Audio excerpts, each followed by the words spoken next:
As a business owner, juggling all the things, you're probably having conversations in the DMs, you've got leads coming in, but creating a tagging system, well, that's an afterthought. And before you know it, your CRM is a jumbled mess of who's who and what's what. It's kind of like having a closet that you've got a ton of clothes, but nothing to wear because nothing is organized. So in today's video, I'm going to show you a very simple but effective tagging system to save you a world of confusion and a ton of time.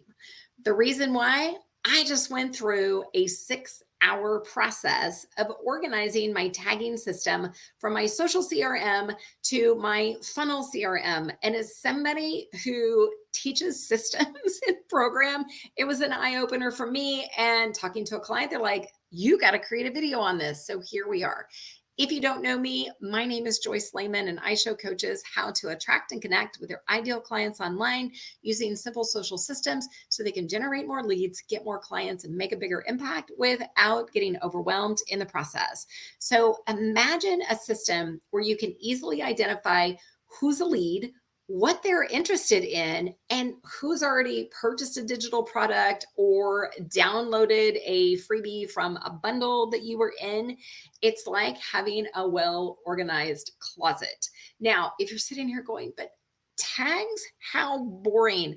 I promise, watching this video and implementing this system, you will love this in the long run. All right, so with that, I am going to share my screen and show you how easy this can be.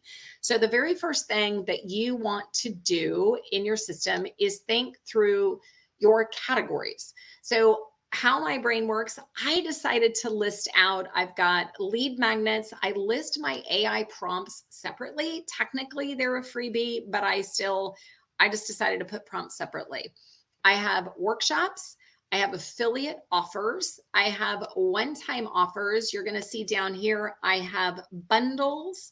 I have quizzes. I have incentives. So I went ahead, you've got summits, questions that I ask. So this is how you can see everything that I'm doing. It doesn't matter if it's capitalized or lowercase, it's just how I put the information in. So that way I know exactly what's there. I know the difference between a lead magnet and a paid offer. For me, bundles and summits are very different. So figure out what your categories are to start. If you are newer in business and you don't have a CRM, guess what? You're actually in a great spot with this because you can start with a simple Excel spreadsheet before you choose a platform. And no matter what, you should put all your tags on an Excel spreadsheet. Why? Because when I started, what I did is I was actually uploading tags directly into GroupTrack, my social CRM, and then I had them over in FG. So when I realized this catastrophe that I had on my hands, it took hours to get all of that data already in my CRMs down onto a spreadsheet so I could figure out my naming conventions only to upload them. Had I started on a spreadsheet first, it would have saved time because I could very easily upload spreadsheets. That's why you want to start there. Okay.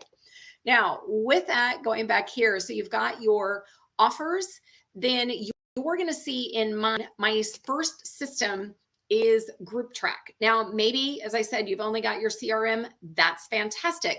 But if you ever integrate a system, this is where I want you to think how they're going to work together. So with it, I have GroupTrack, I have FG, and even though my landing page and sales page tags are still in FG, I have them separated out. Why? Here's why. So if I'm in GroupTrack, and I'm having a conversation with somebody on Facebook and I make a post in my group or it's on my personal page and I say, hey, if you're interested in my 1-hour branding cheat sheet, drop a comment. I know that I talked to that person via GroupTrack and I can easily tag them in GroupTrack. If I do the same thing via an email and I send out an email and maybe a call to action or it's in the PS and I say, hey, if you're interested in the 1-hour branding cheat sheet, I've gone through my entire email and that's just that added bonus. I say, hit reply and let me know. Now, if you've got a list of 10,000 people, you're going to have more people responding. My list isn't that big. So for me, it's easy enough. And I know on average, I might get 2 requests, I might get 10 requests, but it gives me a chance to personally respond to those people via email. So that's why, as I said, if it came from group track, I have GT. If it is specifically from an email and I have included it in an email with a response, I know that's what that is. Now you notice over on the landing page column here, then I simply have lead or I have buyer.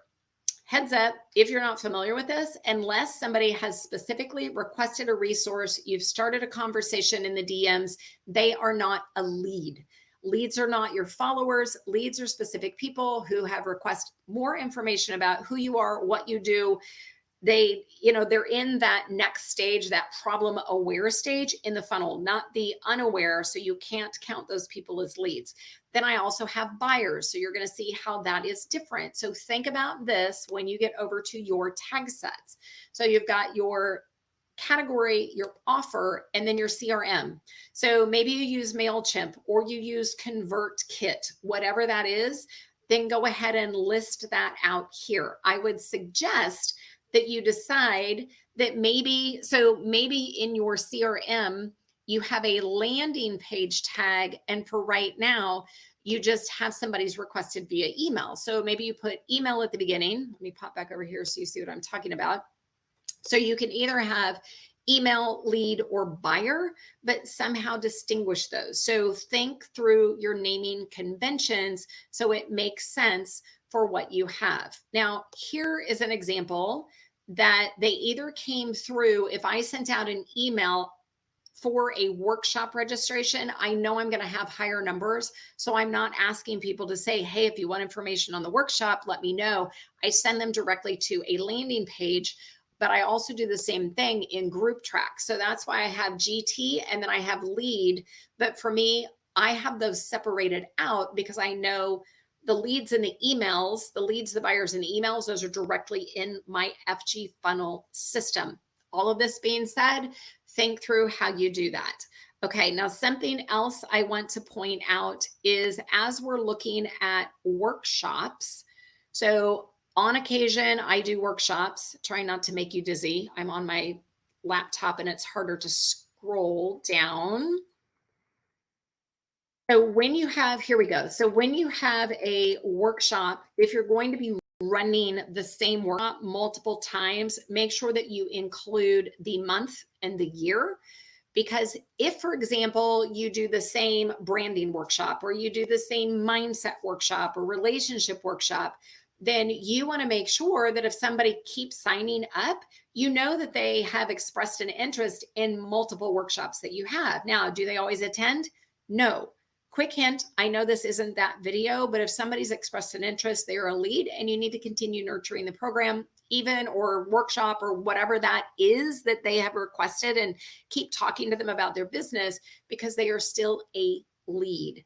Okay, the other thing that I have done too is I have summits and bundles that I participate a lot in. So with that, you're going to see 2 examples. Like I was just part of the Elevate Your Reach Summit. My free offer was the lead magnet formula. There was a landing page for that. And then the buyer was my lead magnet accelerator kit. The difference is they didn't pay me directly. That was through the summit that they paid for VIP access. So this is where I said, you need to think through your offers if you're doing collaborations with somebody and how you're going to set up your naming conventions. So just to scroll down, I don't think I have anything else. Yeah, this is so lead, bundle, connect, convert. Even though it's the same offer, the accelerator kit, I know it came through that specific bundle. All right, so then going back here, we're going to pop over. I just want to make sure that I've covered everything. As I said, for me, if I have a workshop, then I go ahead and put, workshop masterclass. Here is another one. Oh, say for example, like show notes. So show notes, when I do a live video on YouTube, I always have them either transcribed or it is a blog that is my show notes, and those go on my website.